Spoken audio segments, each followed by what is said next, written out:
Halo, assalamualaikum warahmatullahi wabarakatuh. Hari ini kita bertemu lagi pada pertemuan ke-9 pada poin ketiga, yakni pengujian pada bahan komposit dan polimer.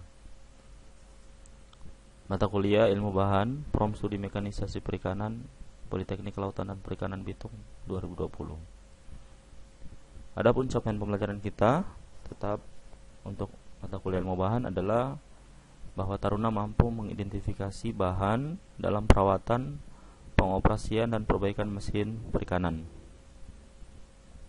Adapun kompetensi yang harus dicapai oleh Taruna adalah mampu mengidentifikasi bahan komposit dan polimer untuk hari ini. Ya, kita telah saya telah menyampaikan ada 3 pembahasan pada pertemuan ke-9, yakni yang pertama macam-macam bahan komposit dan polimer, yang kedua karakteristik bahan komposit dan polimer, dan yang ketiga pengujian pada bahan komposit dan polimer.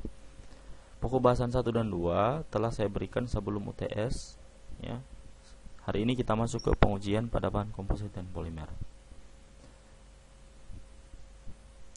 Ya, untuk pengujian bahan komposit dan polimer kita langsung mengaplikasikan ya berdasarkan jurnal yang ada.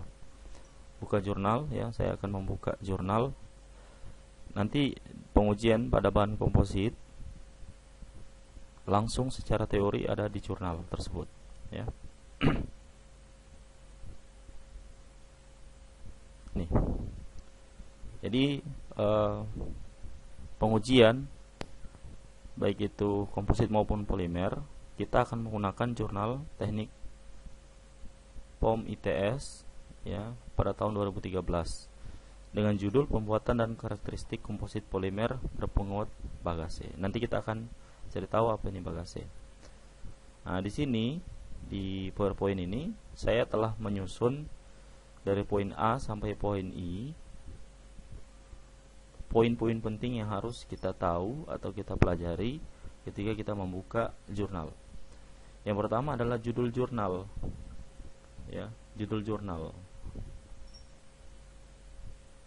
Apa judul jurnal? Yaitu pembuatan dan karakteristik komposit polimer berpenguat bagase. Jadi selain di karakterisasi juga dibuat ya, pembuatan material atau sampel, kemudian sampel tersebut diuji.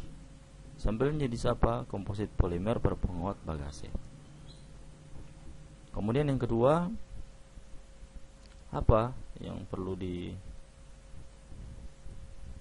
ini penulis dan tahun penulisan ya. Penulis dan tahun penulisan.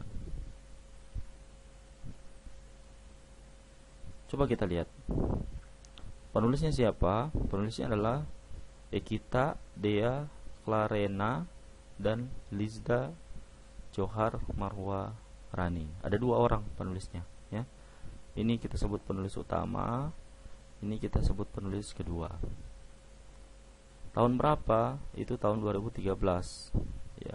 Jadi mereka ini adalah mahasiswa jurusan teknik fisika di ITS ya. Kita lanjut.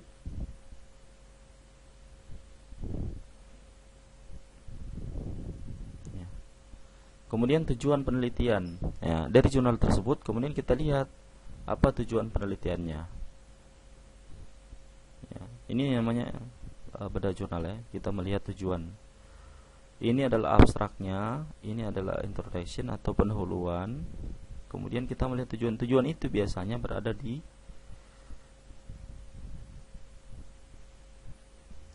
ini berada di akhir paragraf pada pendahuluan. Dalam penelitian ini atau dalam penelitian tugas akhir ini difokuskan pada pengujian kekuatan tarik dan pengamatan struktur mikro ya. Jadi ada 2 ya, pengujian kekuatan tarik dan pengamatan struktur mikro. Tujuan adalah untuk memperoleh data kekuatan tarik dan struktur mikro ya. Adapun pembuatan sampelnya ada 4 macam penguat, yakni serat kopet dan partikel ada 100 mesh, ada 140 mesh dan 200 mesh, serta fraksi volume penguat divariasi dari 25% hingga 15% dengan metode hand layup. Setelah pembuatan spesimen uji selesai, selain uji tarik dan uji mikro juga dilakukan uji densitas dan uji kekuatan impact. Seperti itu. Jadi itu adalah jenis-jenis pengujian dan itu adalah tujuannya. Tujuannya adalah untuk melakukan pengujian, ya. Nih. Kita lanjut. Kemudian bahan material utama yang digunakan. Apa sih bahan atau material utama yang digunakan? Kita lihat, ya. Apa yang digunakan? Yang pertama tadi pasti sudah ya. Komposit polimer berpenguat bagase. Bagase, kemudian ada komposit dan polimer. Kita lihat. Bahan apa saja yang dipakai? Bagase. Ternyata bagase itu adalah ampas tebu, ya. Nah, itu. Kemudian apalagi yang dipakai? Resin polyester, ya. Resin polyester yang tipenya adalah Eukalak 157. Jadi tipenya adalah Eukalak 157 BTQN-EX dengan massa jenis 1,19 gram per cm pangkat 3 dan modulus Young 1,18 GPa gigapascal. Ini sudah ada data ini, ya. Resin yang menggunakan polyester. Kemudian katalis yang digunakan apa? Katalis yang digunakan adalah methyl ethyl keton peroxide atau MEKPO, atau kita juga sering mepoksi, ya, mepoksi atau MEKPO. Kalau kita di sini sering menyebutnya mepoksi. Kemudian apalagi yang dipakai? Yaitu silika rubber, ya, silika rubber dan hardenernya. Dan yang terakhir adalah Vaseline, ya, Vaseline. Itu adalah bahan atau material utama yang digunakan. Kemudian bagaimana cara preparasi atau penyiapan sampel? Kita lihat lagi cara penyiapan atau preparasi sampel. Sampelnya diapakan? Untuk ampas tebu bagase, ya, dibentuk menjadi serbuk dan serat.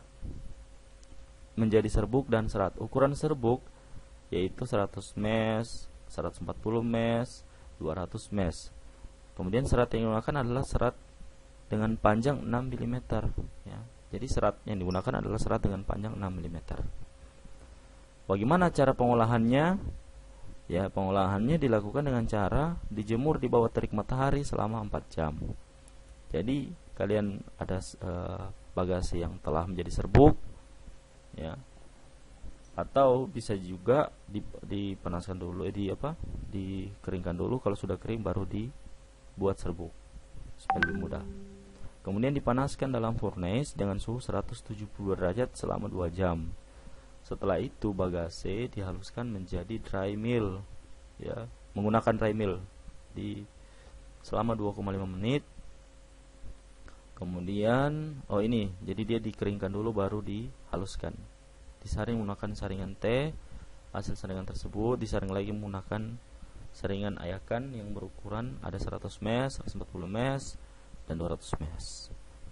Itu untuk material utama, ya. Material utama adalah bagasenya, ya.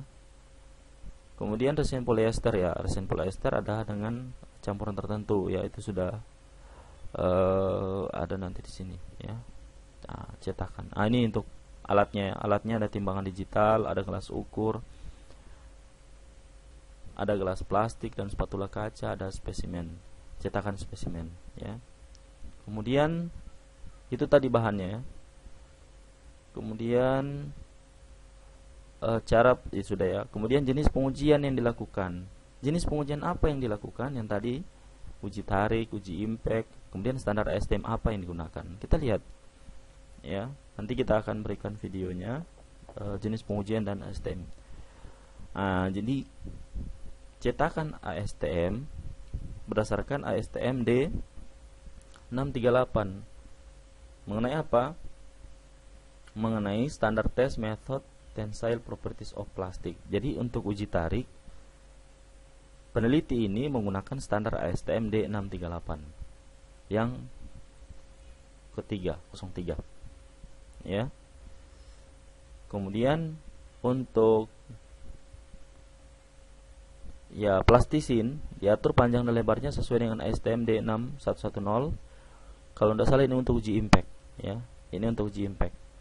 Jadi tadi cetakan untuk uji tarik, kemudian ini untuk uji impact, itu menggunakan standar ASTM D6110. Ya. Kayaknya ini sepertinya ini tipe CRP. Ya. Kemudian alat uji tarik Instron yang digunakan adalah UTM, Universal Tensile Machine. Kemudian ayakannya ini alat uji impact tipe CRP. Nah, ini. Kemudian nanti ada penggaris dan lain sebagainya, ya. Ya, kita lanjut. Jadi sudah tadi ya jenis pengujian yang dilakukan, standar ASTM yang digunakan. Nah, kemudian bagaimana cara melakukan pengujian? Nah, ini ya, kita lihat tadi. Sorry. Ya, mana tadi? Ini. Spesifikasi cetakan ASTM seperti ini ya, Dek. Ya. Spesifikasi cetakan ASTM D638. Ini bentuknya plat. Ada juga yang nanti bentuknya silinder, ya. Itu biasanya pada pengujian logam. Kalau ini plat untuk komposit dan polimer, ya. ASTM D638. Ini ada panjang total, ya. Kemudian ada nilai D-nya, kemudian ada nilai G, gauknya. Jadi di ASTM D638 ini gambar ini sudah ada. Kemudian untuk uji impact ini yang dia pakai ASTM D6110. Jadi ada sudut, ya. Sudut di tengah-tengah, ya, untuk mempermudah pengujian impact. Nanti kita akan tunjukkan videonya. Ini ya, ukuran ASTM D638, ukurannya yang pertama W, ya, 13 mm, ada toleransinya sekitar 0,5 mm, kemudian panjang sekitar 57 mm, kemudian W0, ya, kemudian ada panjang total W tadi ini ya, nih ya lebarnya, kemudian ada W0 lebar total. Modelnya seperti ini ya, modelnya seperti ini. Kemudian ada G gauk, gauge-nya sekitar 50, kemudian distance between grip, ya, jaraknya, kemudian radius of fillet, ini R-nya, ya. Itu sekitar 60 dengan toleransi sekitar 1 mm. Kemudian untuk cetakan ASTM D6110 panjang, ya, panjangnya sekitar A B C D F. Ini ada semua di sini. Sebenarnya jelas ya kalau kalian bisa lihat, ya. Ini angka-angkanya. Ini kemudian untuk pembuatan komposit sendiri, ya. Tadi kan untuk pembuatan untuk preparasi pertama, ya. Kemudian untuk pembuatan bahan, kemudian pembuatan sampel atau material yang akan diuji, ya. Untuk pembuatan material yaitu langkah awal untuk menentukan densitas dulu. Jadi yang diawali dengan untuk mencari berapa sih densitas dari bagase atau serat tebu. Densitas menggunakan rumus ρ sama dengan M per V, ya, di mana ρ itu adalah densitas atau nilai kerapatan. Kalian bisa menguji coba ini, ya, yaitu bagase seberat 10 gram dan air sebanyak 150 ml. Kemudian dimasukkan, ya, ini bagase dimasukkan ke dalam air. Kemudian ya, ini ada penambahan ya 162,5 mil, ya, sehingga ketika nanti dimasukkan ke dalam persamaan didapat densitas bagase sekitar 0,8 gram. Bagase ini adalah material organik sehingga massa jenisnya lebih rendah daripada air. Kalau air kan 1 gram per cm kubik. Ya, kalau bagase 0,8 gram per cm kubik. Kemudian itu pembuatan, kemudian penentuan komposit, ya. Untuk pembuatan komposisi komposit kita lihat perbandingan resin dan katalis itu yaitu 100:1 atau katalis yang dipakai adalah sebanyak 1% maksudnya, ya. Kemudian fraksi volume penguat yang digunakan adalah 0, 2,5, 5, 7,5% dan lain sebagainya, ya. Kemudian Ini ya hasil dari sebelum itu saya ingin tunjukkan videonya ya, uji tarik komposit. Kalian bisa melihat sendiri sebenarnya. Ini ya.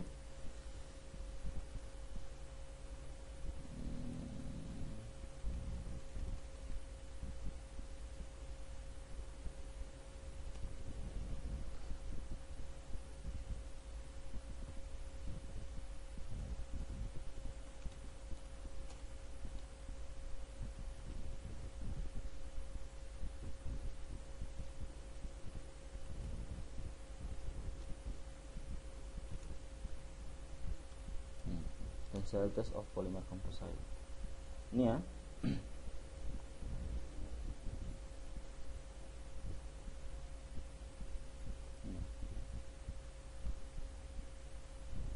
Kita lihat. Ya, kita lihat bersama. Ini adalah I will show you now how to run a tensile test. This is the specimen we will test today. It is made of 4 layers of carbon fiber epoxy pre-preg, where all the fibers are oriented in the loading direction. So we call this specimen 04 unidirectional. As you can see, it is equipped with tabs, with ini carbon fiber ya, serat karbon ya. The extensometer. And before we start to test, we need to know ini the serat karbon yang average digunakan. cross-section. And for that, we need to measure the width and the thickness. And we do that using the caliper. We switch it on here, and then we close the tips. And when it is not 0, we should push this yellow button to make it 0. And then we start the measurement. For the width, you take 3 positions close to the middle and keep the specimen perpendicular to the tips. And then you can read it's about 19.2 millimeter. Another measurement in the middle, 19.3, and third one here, 19.2. So we take the average. And for the thickness, we take 3 ya, jadi sebelum mulai pengujian, terlebih dahulu dilakukan yang namanya preparasi berupa pengukuran kembali sampel yang akan diuji. Ya, baik itu panjang sampel maupun ketebalan. Jadi panjang, ketebalan, dan lebar. So we have average of 6 measurements in the total. We have shown you in separate videos how to install specimen in the ya, the pin is out. Ini adalah UTM-nya, Universal Tensile Machine. And the safety limits mesin uji tarik are set. And now everything is ready for the test. Ya, kita langsung. Ini adalah alat ya. Mereka sudah melakukan proses. So as you know, the machine cannot work without. Here in the screen you can see the blue here, so not so important. Here, but ya. Planning to load the specimen to 0.4% and then unload it. Select. Ini pengaturan cara menggunakannya. Next. Tidak perlu kalian. Karena setiap mesin itu punya apa ya, pengaturan yang berbeda-beda. 24.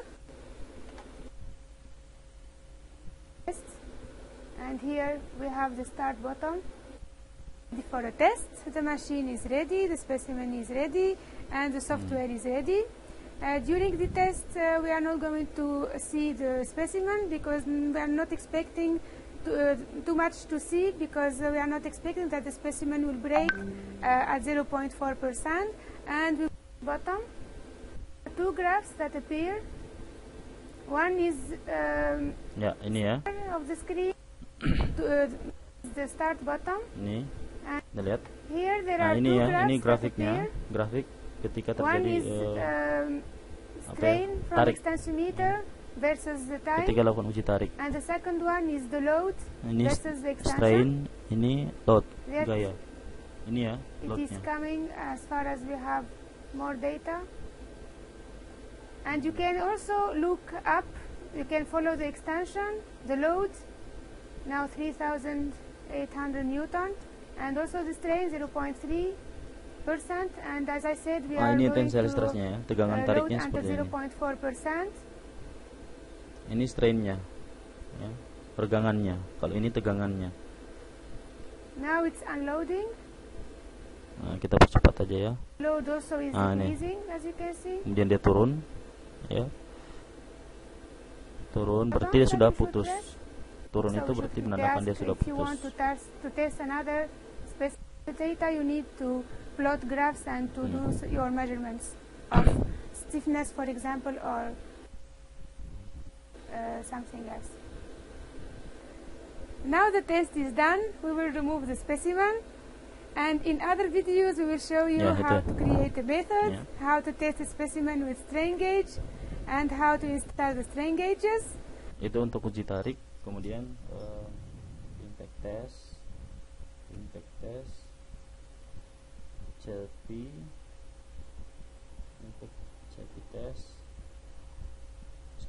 test of polymer composite. Kita lihat ya. Nah ini ya, untuk uji impact tipe CRP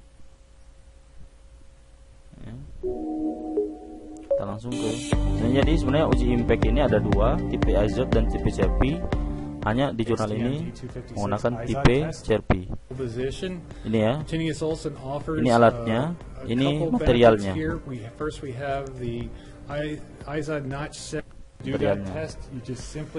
Build into the top of the vise. This helps you just simply place the specimen in the process. After you have it in position, Ya, ini simply preparasinya. turn the Kalian knob. bisa lihat sendiri nanti Trouble kalau with, tertarik. Use a torque wrench to tighten the specimen in position. Once that's completed, you go to Gitu ya, ada. your display, which has been already set up. When Nah, ready. kemudian ada So pengaturan. we'll release the Setelah itu pendulum, diberikan break the pendulum. specimen, catch the pendulum, and relatch. Go to display, select the brake type. In this case, it kita was a lihat. complete brake, so we press Berapa hasil enter. energi yang diserap ya. You look at the display and you measure what the braking energy was. You and then enter. Ini contoh dari ini. So you would repeat the specimen. The ASTM standard requires you to do a minimum of 5 specimens and preferably 10. Ya, patah So ya. you would repeat that process either 5 or 10 times. After the test is run, you'll be able to use the display to look at the statistics it'll give you the average for your braking energy. It'll give you the average. Oke, saya kira untuk pengujian tahapan cara pengulangan pengujian, kemudian hasil pengujian ya, hasil pengujian dalam bentuk tabel ya. Ternyata untuk setiap komposisi pada sampel uji tarik ada yang komposisi 100, 97,5 dan seterusnya ya, dengan sampel ya, baik ini polimer maupun bagase ya, hasilnya seperti ini. Kemudian uji impact komposisinya seperti ini. Ini mesin Introm UTM yang dimiliki oleh ITS ya, untuk uji tarik. Kemudian dilakukan juga uji densitas ya, uji tarik. Kemudian ini uji impact ya, mesin uji impact yang dimiliki oleh ITS. Ini hasil dari kekuatan tarik sampel ya. Jadi baik itu 100 mes, 140 mes, ternyata semakin kecil dia 200 mes, kekuatan tariknya semakin tinggi. Lihat ini, di atas 30 MPa ya. Kemudian semakin rendah mesnya, maka dia akan semakin kecil. Jadi untuk serat diperkuat, untuk material atau komposit diperkuat oleh partikel itu lebih bagus ya, lebih bagus, lebih kuat. Kemudian kita lihat nilainya ya, kekuatan impact ya, energi impact, ternyata yang paling tinggi adalah yang berpenguat 0 derajat ya, artinya 0%, artinya polimer ya, tanpa pemberian serat kopet itu lebih tinggi impactnya daripada yang ada tambahan serat kopet ya, seperti itu. Ini densitas, kemudian ini juga uji validitas. Nah, dia melakukan uji validitas. Ya. Adapun kesimpulan dari penelitian ini juga telah disebutkan oleh si peneliti, yakni penambahan penguat sampel komposit hingga fraksi volume 7,5% memiliki kekuatan tarik dan densitas yang semakin tinggi. Sedangkan fraksi volume lebih dari 7,5% memiliki kekuatan tarik dan densitas yang semakin rendah. Dan seterusnya. Ya, ini adalah kesimpulannya. Oke, saya kira sekian dulu dari saya. Kemudian ini ada tugas, ya. Tugas 9.3, yakni kalian pertama buka situsnya, ya, http jurnal bla bla bla dan sampai selesai. Kemudian dari jurnal tersebut kalian harus menuliskan yang pertama, judulnya seperti apa, siapa penulisnya dan tahun berapa, seperti apa tujuan penelitian, kemudian bahan-bahannya apa saja, kemudian bagaimana cara preparasi bahan, kemudian bagaimana cara pengujian, kemudian bagaimana tahapan-tahapan pengujian, apa hasil pengujian yang diperoleh, dan kesimpulan. Adapun batas pengumpulan tugas ini sampai tanggal 11 Mei tahun 2020. Nanti untuk situs ini akan saya taruh dalam Word tersendiri juga. Kalau kalian kesulitan untuk mengcopy ini, ada di Word, nanti tinggal di copy di Word. Kemudian dibuka seperti biasa. Oke. Saya kira cukup sekian.